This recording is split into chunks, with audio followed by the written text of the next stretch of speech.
Praise the lord. మరి ఈ లోకంలో ఎంతోమంది యవనస్తులు చెడు వ్యసనాలకు బానిసలై తమ జీవితాలను నాశనం చేసుకుంటున్నారు.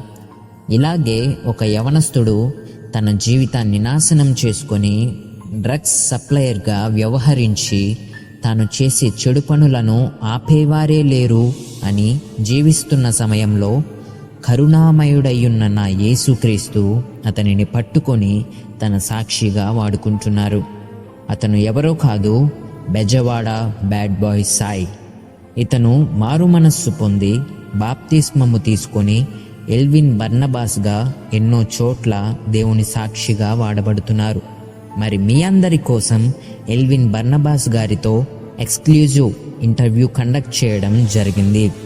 మరి మీలో ఎవరైనా ఎల్విన్ బర్నబాస్ గారిని ఏమైనా ప్రశ్నలు అడగాలనుకుంటే కామెంట్స్ రూపంలో మీరు మీ ప్రశ్నలు మాకు తెలియపరచవచ్చు.